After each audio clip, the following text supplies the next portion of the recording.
அவங்க எல்லாருமே எம்பிக்கள் பேசுறவங்க பேசட்டும் நான் சொல்றேன். எல்லாரும்னா மாணிக்கத்தக்கர், ஜோதிமணி, வேற யாரு?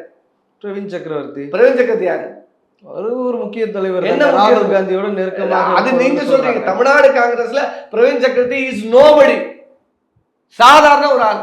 அப்புறம் பிரவீன் சக்கரவர்த்தி பேசினா ஒத்துக்குமா? சரி, நான் திமுகவின் செய்தி தொடர்பாளர், எனக்கு ஒரு எண்ணம் இருக்கு, மயிலாடுதுறை தொகுதியில் இந்த முறை காங்கிரஸ் கொடுக்க கூடாது, திமுக தான் போட்டியிடணும்னு நான் நினைப்பேன்.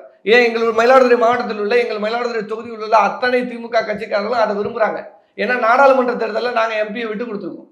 போன முறை ராமலிங்கம் அவர்கள் எம்பி, இந்த முறை சுதா அவர்களுக்கு வாய்ப்பு கொடுத்து இந்த தடவை சுதா அவர்கள் எம்பியா இருக்காங்க. இந்த முறை நாங்கள் மயிலாடுதுறையில் நாங்கள் தான் நிற்கணும்னு எனக்கு ஆசை இருக்குது. அதை நான் பகிரமாக பதிவு பண்ணுவேன். ஆனால் எங்கள் தலைவர் கூப்பிட்டு மயிலாடுதுறையில் கூட்டணி கட்சி தான் சொல்லிட்டா அதை வேலை பார்த்து வெற்றி பெற வைக்கிற இயக்கம் திமுக. ஏன்னா கும்மிடிப்பூண்டியிலேருந்து சுதா அவர்கள் வந்தாங்க, கடைசி நாளில் வேட்பாளர் அறிவித்தது காங்கிரஸ், 20 நாட்கள் எம்பி. யார் வேலை செய்தது? திமுக. அப்போ அதெல்லாம் நீங்கள் பார்க்கணும். அவங்க 2 பேர் பேசுகிறாங்க, பிரவீன் சக்கரவர்த்தி பேசுகிறாங்கன்னா பேசிட்டு போட்டோம். விசில் சத்தங்கிறாரு, விசில் சத்தம்லாம் போய் ஊத வேண்டியதானே? ஏன் இங்கே உட்காந்துருக்காரு?